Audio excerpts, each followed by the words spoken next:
और मेहमानों का परिचय हमने आपसे करवा दिया था, बारी बारी से सभी के पास चलते हैं और जानते हैं कि इस वक्त उनके मन में क्या चल रहा है। आप देखिए एस एन सिंह साहब हमारे साथ जुड़ चुके हैं भारतीय जनता पार्टी से, गौरव चाचरा हैं समाजवादी पार्टी से, सुधा मिश्रा जी हमारे साथ जुड़ चुके हैं, आप कांग्रेस पार्टी से हैं, गणेश शंकर श्रीवास्तव जी वरिष्ठ पत्रकार भी हमारे साथ जुड़ चुके हैं। सिंह साहब, धड़कनें बढ़ी हुई हैं, आप कह रहे हैं कि हरियाणा में तीसरी बार कमल खिलेगा, लेकिन कांग्रेस पार्टी कह रही है कि आप देखिएगा हवा का रुख बदल चुका है। नहीं अमित जी, देखिए कांग्रेस के लोग जो कहते हैं उसके विपरीत ही होता है। कांग्रेस के लोग तो कहते थे कि तीसरी बार जो है भारतीय जनता पार्टी की केंद्र में सरकार नहीं बनने जा रही है और भारतीय जनता पार्टी की सरकार बन गई केंद्र में। इसी तरह से अगर आप चर्चा करेंगे तो आज जम्मू कश्मीर की भी चर्चा कर रहे हैं, आप हरियाणा की भी चर्चा कर रहे हैं। आप जम्मू कश्मीर पे चल के देखिए, जम्मू कश्मीर के लोगों से न्यूज 18 के शानदार रिपोर्टर जब सवाल पूछ रहे थे कि क्या बच्चे अब स्कूल पढ़ने जाते हैं, लोग कहते थे पढ़ने जाते हैं। उससे फायदा किसको होगा? हम लोगों को होगा। 2 करोड़ पर्यटक आते हैं, उससे फायदा किसको होगा? जम्मू कश्मीर के लोगों को होगा। 400 फिल्मों की शूटिंग हुई, उससे फायदा किसको होगा? जम्मू कश्मीर के लोगों को होगा।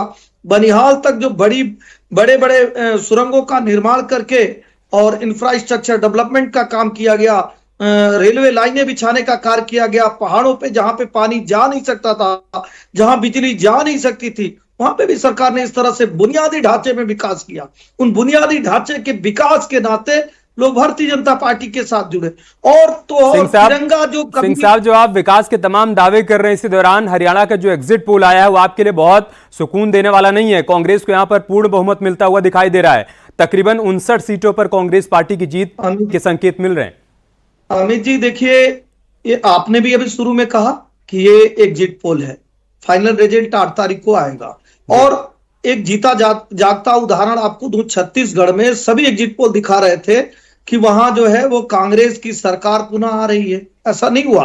और उसी को नहीं कहूंगा, 2017 में आपका जिम्मेदार चैनल न्यूज 18 में उत्तर प्रदेश में दिखा रहा था कि नहीं, पूर्ण बहुमत की उत्तर प्रदेश में भारतीय जनता पार्टी की सरकार नहीं आ रही है, सहयोगियों का साथ लेना होगा। लेकिन 325 403 में से 325 सीट भारतीय जनता पार्टी को आता है। निश्चित तौर पे आपका जिम्मेदार चैनल है, अच्छे से उसने सर्वे किया होगा। फिर भी हम आपको विश्वास दिलाते हैं कि 4 बड़े कारण रहे। एक कारण यह था कि हरियाणा में जो विपक्षी पार्टियां थी उनके पास कोई मुद्दा नहीं था, किसानों के मुद्दे को लेकर गए उसी दौरान हमारे वरिष्ठों ने और वहां की जनता ने। लेकिन सर, हरियाणा में किसानों का मुद्दा आपने देखा, किसान नाराज नजर आए। उसके बाद में तमाम जो खिलाड़ी थे उनकी नाराजगी में हरियाणा से लेकर दिल्ली तक हमने देखी।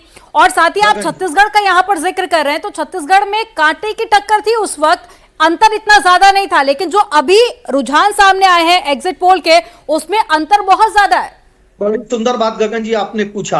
आपने कहा हरियाणा में किसानों का मुद्दा उठा, उसी दौरान 1200 किसानों का मुद्दा आता है कि कर्नाटक में 1200 किसान खुदकुशी कर लेते हैं, मर जाते हैं।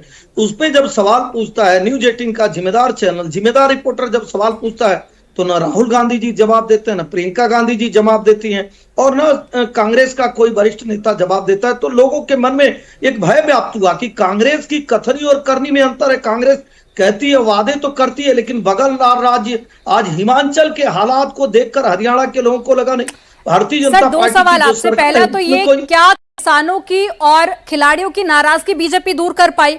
और दूसरा, आप कह रहे हैं कि ये तो सिर्फ आंकड़े हैं, रिजल्ट आना अभी बाकी है, तो बीजेपी को कितने की उम्मीद है, कितनी सीटें आएंगी बीजेपी के खाते में? हमने कहा आपका जिम्मेदार चैनल जिम्मेदारी से चीजों को दिखा रहा होगा, कई बार इसमें बदलाव आ जाता है।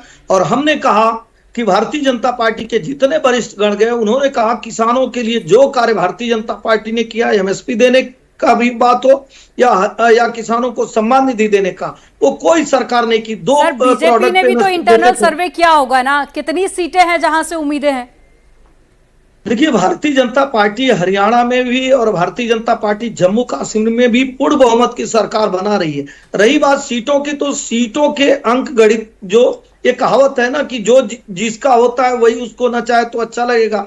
आज ये सारा गणित बताने का कार्य आदरणीय अमित जी का है और आदरणीय गगनदीप जी का है। और हम आपके सर्वे को सराखों पर कबूलते हैं और हम ये कहते हैं कि आप ये दिखाई, लेकिन भारतीय जनता पार्टी जो देश नहीं दुनिया की बड़ी पार्टी, वो भी इंटरनल सर्वे करके, उस इंटरनल सर्वे के नाते मैं कहता हूं कि भारतीय जनता पार्टी की हरियाणा में भी और भारतीय जनता पार्टी की जम्मू कश्मीर में भी पूर्ण बहुमत की अपने दम पर सरकार बनने। ठीक है सिंह साहब। गौरव चाचरा, आप ये कह रहे हैं कि हवा का रुख बदल रहा है, परिवर्तन होने जा रहा है, और सिंह साहब कह रहे हैं कि जो 2014 में हुआ, जो 2019 में हुआ, वही इस बार फिर होने जा रहा है।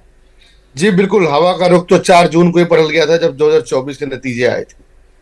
2024 के नतीजे में ही उत्तर प्रदेश और देश की देवतुल्य जनता ने दिखा दिया था कि भारतीय जनता पार्टी से इनकी कोई मोह माया नहीं है। भारतीय जनता पार्टी के खिलाफ हवा चल चुकी है। जो महंगाई, बेरोजगारी, महिला अपराध, भ्रष्टाचार, किसान दुखी, नौजवान दुखी, जो जनता के असल मुद्दे थे, उन पर लेके जनता का चुनाव लड़ा है कि सभी पार्टियों ने। और भारतीय जनता पार्टी की उल्टी गिनती से शुरू हो गई है। अभी रिजल्ट देख लीजिएगा, कांग्रेस की सरकार का भी रुझानों में आ रहा है। इससे भी ज्यादा सीटें आने की उम्मीद है हमें। अपना हरियाणा में कांग्रेस ने बहुत अच्छा प्रदर्शन किया है और भारतीय जनता पार्टी का विदाई का समय आ चुका है। गणेश शंकर जी, कुछ लोग ये कह रहे हैं कि एक प्रकार का बबल क्रिएट हो रखा है और जो पब्लिक से आप बातचीत कर रहे हैं तो वही बबल ही रिफ्लेक्ट कर रहा है। मतलब ऐसे लग रहा है कि बीजेपी कहीं लड़ाई में हरियाणा में है नहीं, और ये जो एग्जिट पोल आ रहे हैं सामने, उसके जो नंबर्स आ रहे हैं वो भी वही संकेत दे रहे हैं। लेकिन बीजेपी कह रही है कि नहीं, ऐसा नहीं है, कांटे की टक्कर है, हम लड़ाई में हैं। बल्कि ये भी दावा किया जा रहा है बीजेपी की तरफ से कि तीसरी बार कमल खिलने जा रहा है। आप बबल देख पा रहे हैं या फिर पब्लिक का जो मूड है उसका रिफ्लेक्शन देख पा रहे हैं एग्जिट पोल में? धन्यवाद आपका, लेकिन पहले मैं थोड़ा सा संशोधन कर दूं जी। आपने मुझे कांग्रेस का संभवतः प्रवक्ता बता दिया, जबकि मैं एक स्वतंत्र पत्रकार के रूप में मैंने आपको वरिष्ठ पत्रकार ही बोला गणेश शंकर जी। अच्छा, तो शायद मेरे सुनने में भ्रम हो गया होगा। कोई बात नहीं, मुझे अच्छा, हो सकता है मुझे कुछ भ्रम हुआ हो, तो ठीक है। आपका जो प्रश्न है बड़ा स्वाभाविक प्रश्न है। देखिए, राजनीति में एक जो स्वाभाविक बात होती है वो यह होती है कि राजनीति के आपके जो परिणाम आए हैं उनसे बहुत हद तक सहमत हुआ जा सकता है। उसका कारण यही है कि राजनीति में एक सामान्यीकरण की प्रक्रिया सदैव चलती रहती है।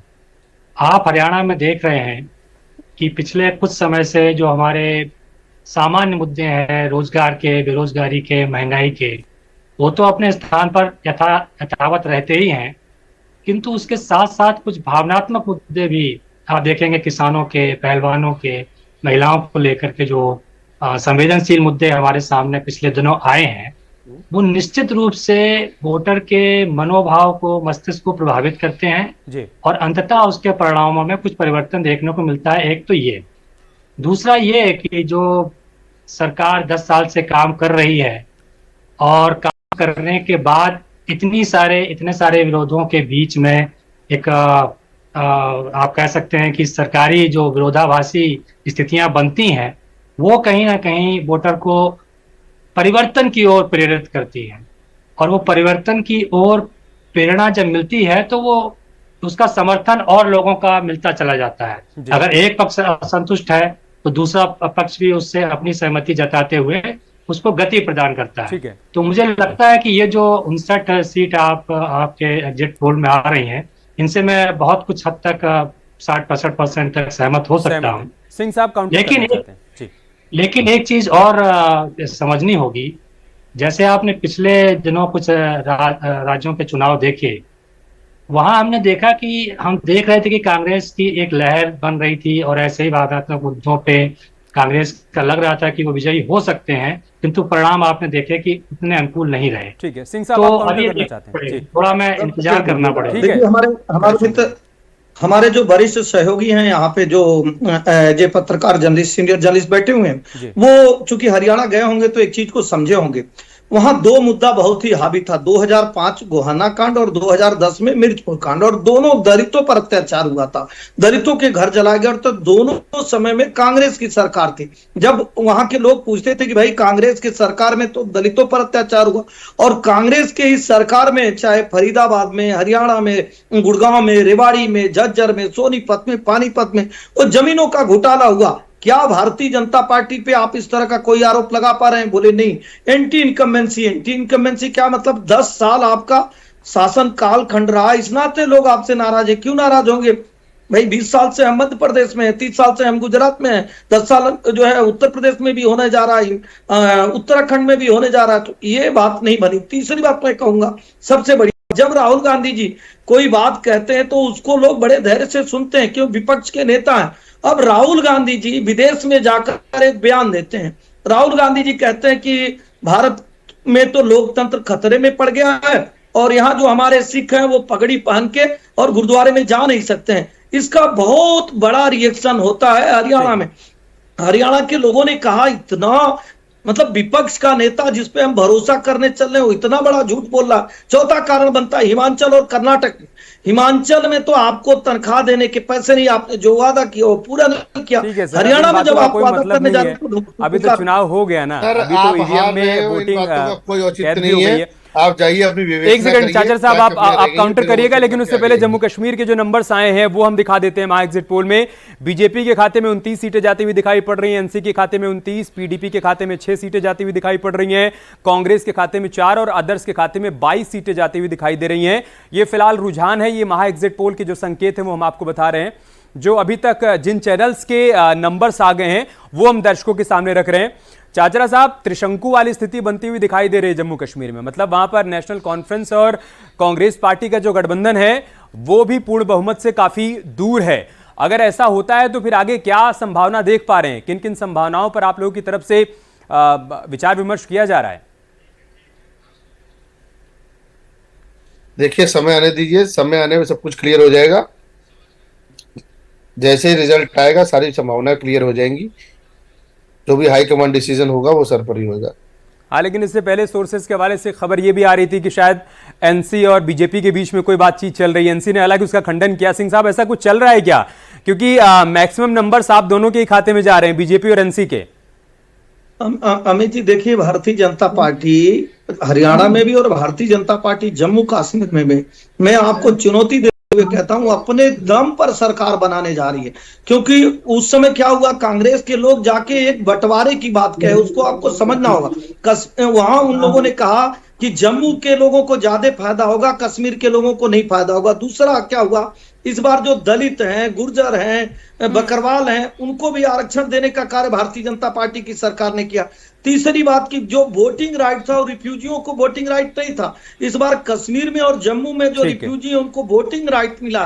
लेकिन सर, सरकार बनाने के लिए क्या बीजेपी गठबंधन करेगी? क्योंकि वहां की जो रीजनल्स पार्टी है उनकी विचारधारा बीजेपी की विचारधारा से तो मिलती नहीं है। लेकिन इससे पहले भी हम गठबंधन देख चुके हैं। फारूक अब्दुल्ला की पार्टी के कई नेता ये संकेत दे चुके हैं कि बीजेपी के साथ में गठबंधन हो सकता है। तो क्या बीजेपी गठबंधन करेगी या फिर विचारधारा देखेगी? देखिए, अभी तो हम जनता से गठबंधन किए हैं और जनता पर भरोसा दिखाए हैं कि जनता के नाते भारतीय जनता पार्टी की अपने दम पर सरकार बन रही है।